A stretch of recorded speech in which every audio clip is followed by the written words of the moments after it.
Hi, my name is Catie Menke, and this is Brunch, the place to find tips and tricks for self-love and self-care. And today I have my Pilates girl crush with me, Jackie. Hi, I'm Jackie Parks, and I have known Catie as a student of mine of Pilates for a few years now. I am a Pilates teacher, and I also am the co-owner of The Workshop, which is a Pilates studio that's opening up soon. Coming soon. In McCormick Ranch in Scottsdale. So today, Jackie's going to give us 3 tips on how to make your passion into a career. Tip number 1.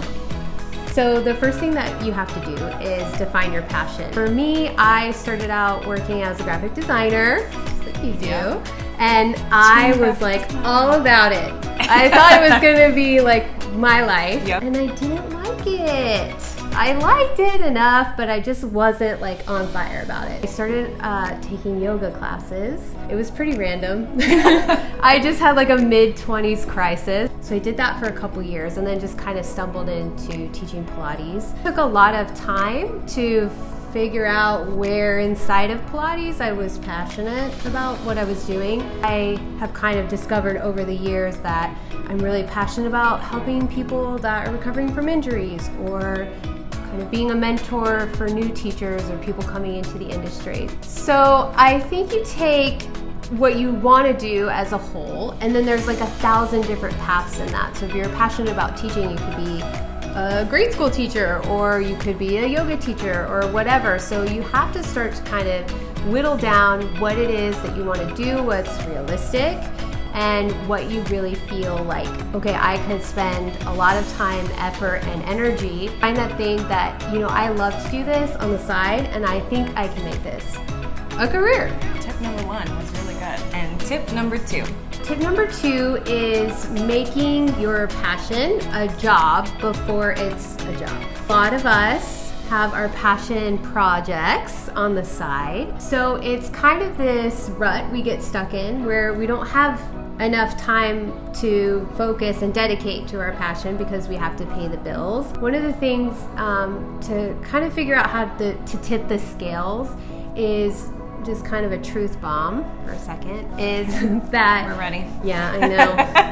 is you have to put in the work before you see any kind of return. You have to have dedicated time, energy, space into what it is that you're passionate about, so that the scales can kind of tip eventually, and it's a realistic transition for you. And one of the things that helped me a bunch with that is this passion planner. So I'm sure you've seen it floating around online, but it is such an awesome tool for being able to kind of take your real life, I call it like my real life column, and combine it also with your goals and dreams. So at the end of every month, they have kind of like, let's check in, what goals did you accomplish? How can we kind of schedule them for next month? So it really helped me stay focused on like, what do I have to do today, this month, this year? And it just kept my dream kind of in my face. I'm also a team passion planner. Tip those scales. Okay. Those scales. I should have said truth bomb for this one. Truth bomb number 2, times 2. Okay. And tip number 3. So I should have saved the truth bomb for this tip because this is kind of the big one. Being prepared for your relationship with the thing that you're passionate about to change. That is a huge thing I've had to learn. This thing I'm so passionate about is kind of a job now. Right. There's like this new responsibility, but you have this sort of tenacity through it because it is something that you're just know is the right thing. Definitely got so bogged down with like just the stressors of what it actually looked like to open a business. I sometimes honestly forget that I teach Pilates. Whenever I have that moment of realization, it just kind of re-impassions me to why I do what I do. Just kind of have to remind yourself of that a little bit more than when I was just so focused on like, this is what I'm gonna do and this is what it's gonna look like. I feel like you just know when it's right.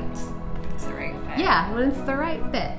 You're willing to kind of put up with all that stuff. So those 3 tips again on how to make your passion into a career were: 1, define your passion. 2, Oh, yes. You got to put in the work, make it a job before it's a job. Perfect. And number 3. Being emotionally prepared for your relationship with your passion to change in a good way. To change. Yay.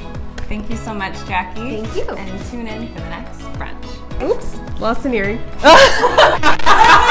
Bloopers. Okay. That was good though. That was good. Besides losing an earring. Okay.